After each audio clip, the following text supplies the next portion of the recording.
What is the most beautiful place in the world? Is it the vast African savanna with its herds of elephant and graceful giraffes, or the windswept Scottish Highlands with their haunting bagpipe music? Or perhaps it's the sun-drenched Greek islands with their whitewashed houses and crystal-clear waters. All of these places are indeed stunningly beautiful. But there is one monument whose beauty surpasses even these. A monument that reduced an emperor to tears, inspired poets like John Keats and Lord Byron, and has left countless others speechless.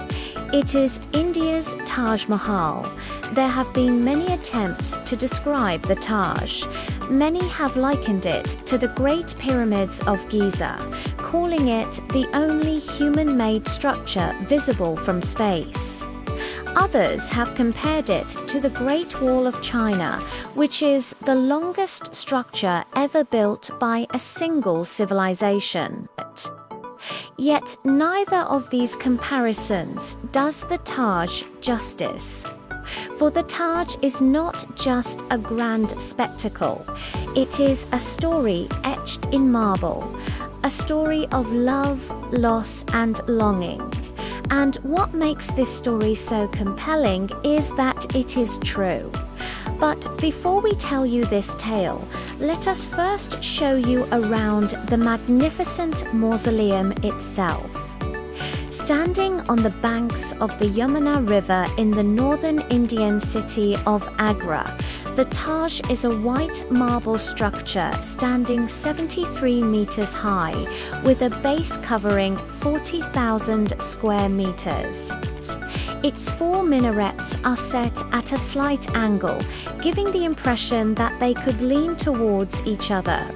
And inside this symmetrical structure lie the remains of two people, Mughal Emperor Shah Jahan and his beloved wife Mumtaz Mahal.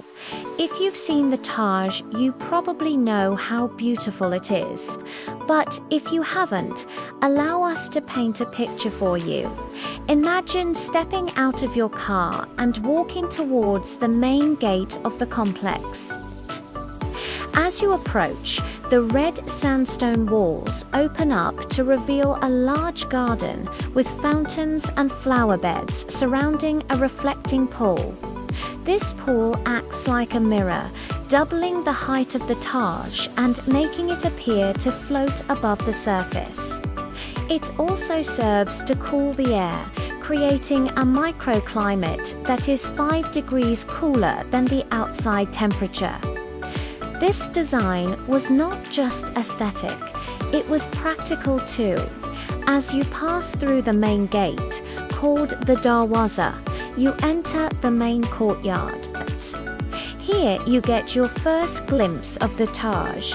You stop in awe. Before you is one of the most beautiful buildings in the world. Its white marble facade glistens in the sunlight. Intricate patterns seem to dance across its surface. In the center, a huge archway juts out like the gaping maw of a whale. To either side are smaller arches, forming a perfect symmetrical frame.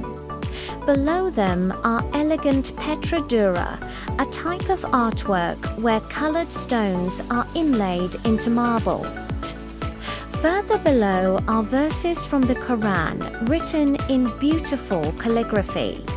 Above the central arch is a lotus flower, a symbol of purity and rebirth in Islam. To either side are smaller lotuses, and at the top is a red sandstone dome. Overall, the effect is one of overwhelming beauty, and this beauty can be experienced in different ways.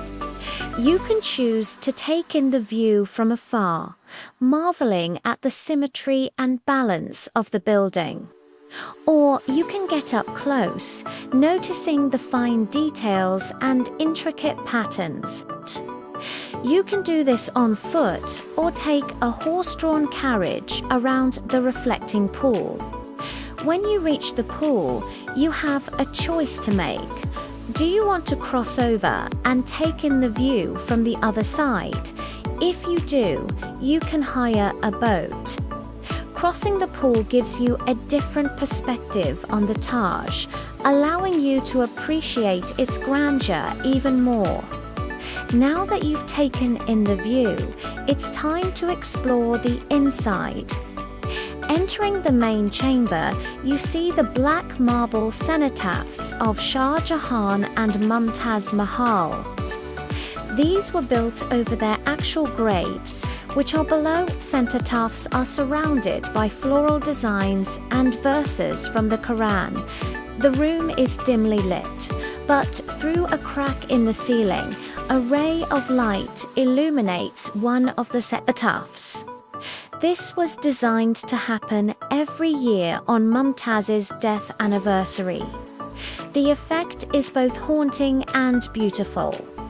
The Taj took 22 years to build, but who decided to build it and why? Well, that's where our story begins. Once upon a time, there lived a man named Bobit. He was the founder of the Mughal Empire, which ruled much of India between the 16th and 18th centuries.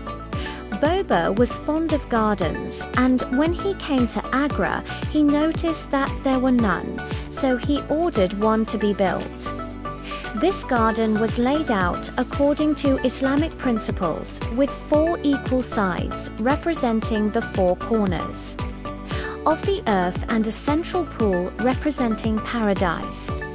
But while the garden was beautiful, it was missing something. Then Boba had an idea. He would build a grand tomb in the middle of the garden.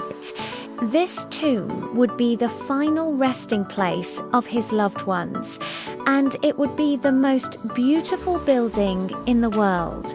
And so the construction began.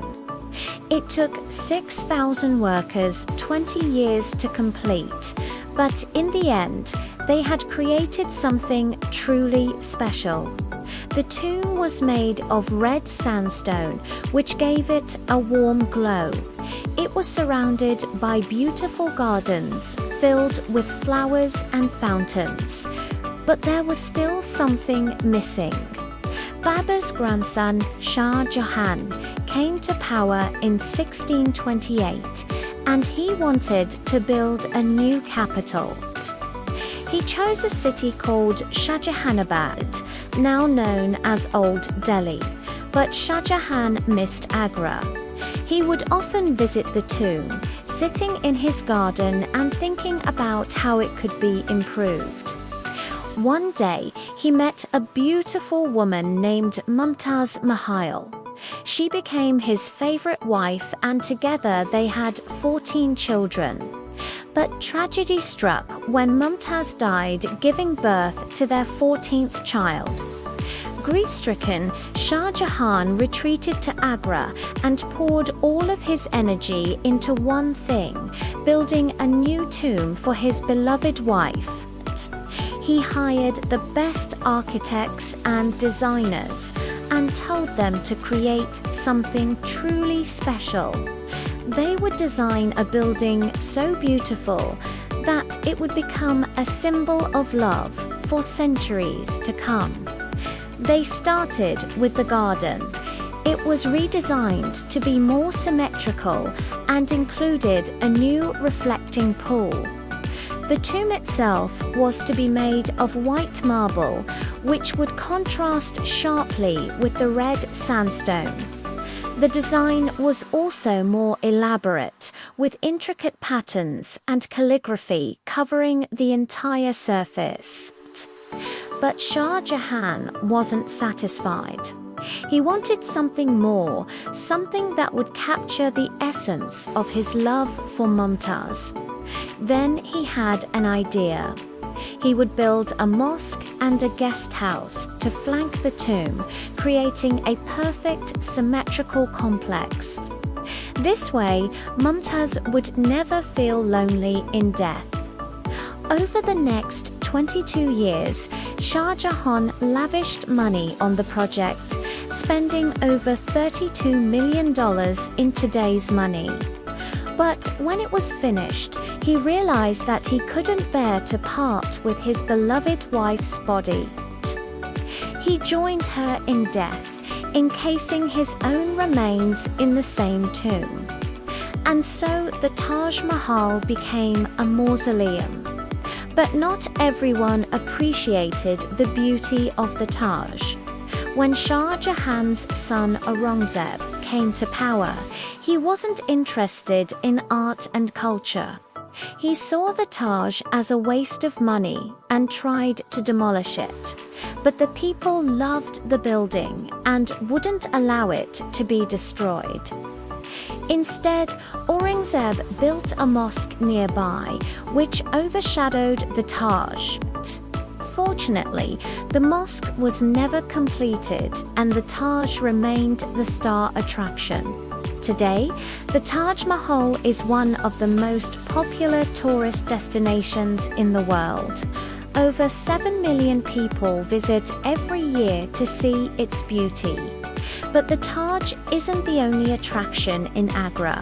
There are other buildings nearby, such as the Agra Fort and Fateh Sikri. That's why Agra is known as the City of Love. If you ever have the chance to visit the Taj, don't hesitate. It really is the most beautiful place in the world. What do you think? Did we do the Taj Mahal justice? Let us know in the comments. And while you're there, don't forget to subscribe. Thanks for watching. See you next time.